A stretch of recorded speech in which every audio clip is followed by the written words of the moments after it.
friends, this is Stephanie again from The Secret Place. I'm so glad you've shown up. I have this great book. I've told you about Bruggemann before, and I just finished it in the Easter season. Another time, I think it's the third or fourth time. It's his Lenten devotional called A Way Other Than Our Own. Very, very good. And I would just, if you're thinking about it now, order it, get it so that you're ready with it for next Easter, because it builds you up from the inside out and helps us walk through the season of Lent in a way that really nourishes our soul and helps us make the most of the season. So this is from the second Sunday in Lent, and it's based on 1 Samuel 3:10, where, if you recall, Samuel says in the middle of the night, "Speak, Lord, for your servant listens, your servant hears you." And so I just have a paragraph and a half here to read to you. Too often, the church in our society is thought to be a place of unambiguous answers and sure certitudes, where we come settled and cocksure, and the Spirit has no chance to change anything. Liberals get it all settled, and conservatives get it all settled. It is, however, more often than not, nighttime in the church.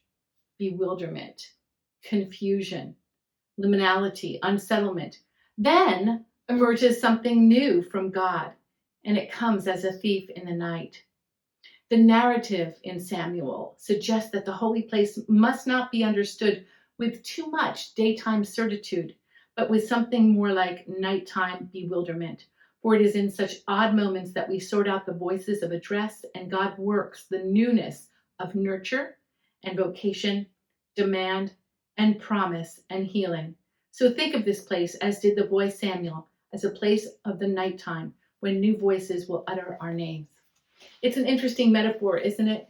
This whole idea that, and like you've probably experienced it, in the middle of the night when you can't sleep, or let's say you've been awoken from a terrible nightmare, or just something startling that just scared you, or you're sitting there, sleepless for 3 hours. It's during those times at night when everything seems worse and much more difficult.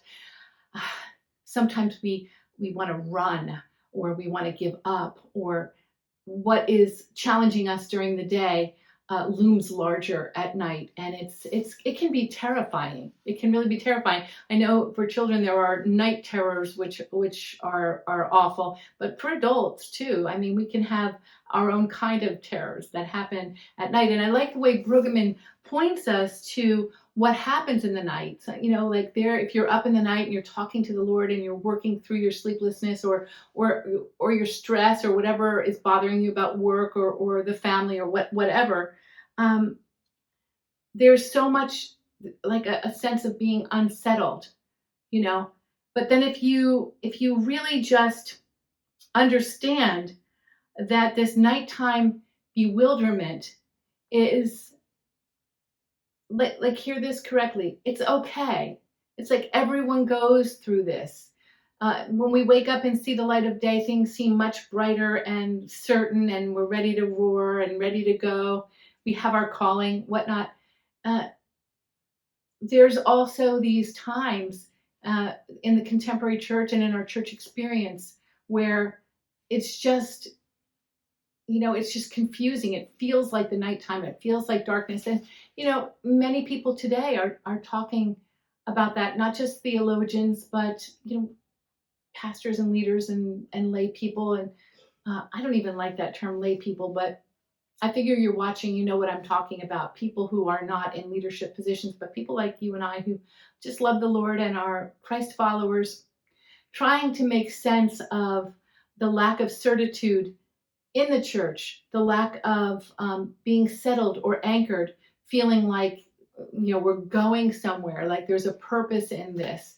And that's not normal. That's not usual, particularly, I guess in the last 50 years or so, maybe even much more than that, honestly. There's been in America more of a sense of solidarity. The bulk of people have been in the past Christians. That number is lessening and lessening.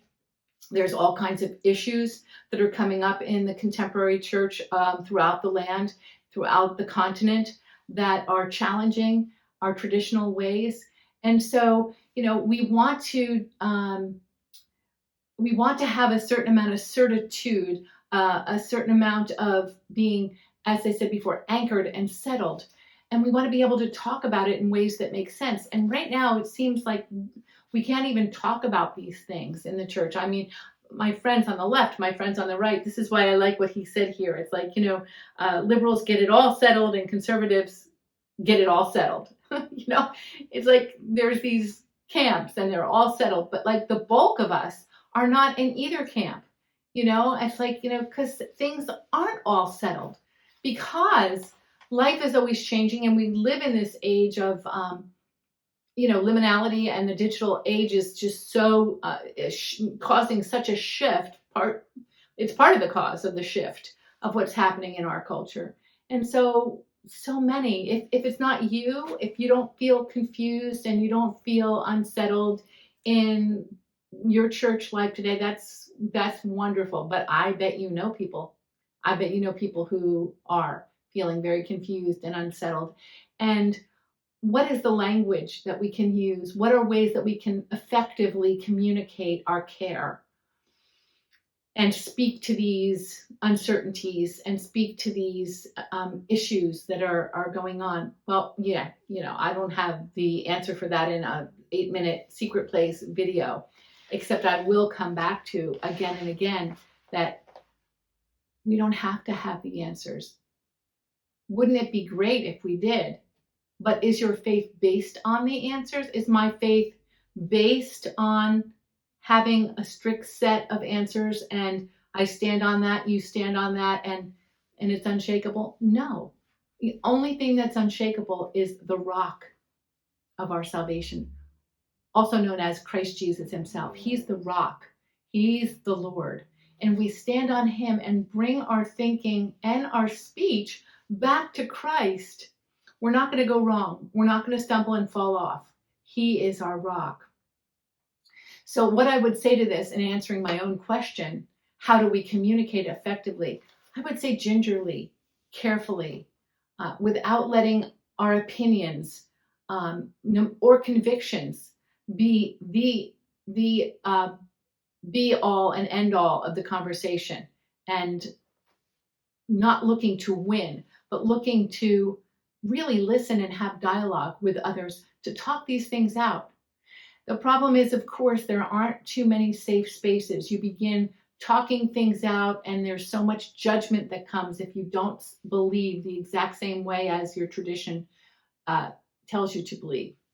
So if you have found a place, a gathering, an ecclesia, where people gather, no matter how small, and you can speak to each other, you can communicate without judgment, really hearing the other, really listening and hearing,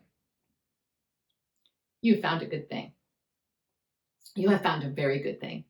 And don't let go. Don't let go of it. Appreciate it. Be grateful for it, because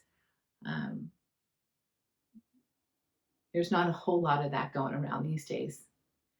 So, not to end on a low note or a negative note, I just want to say there is a way to communicate effectively through the murkiness, through the confusion.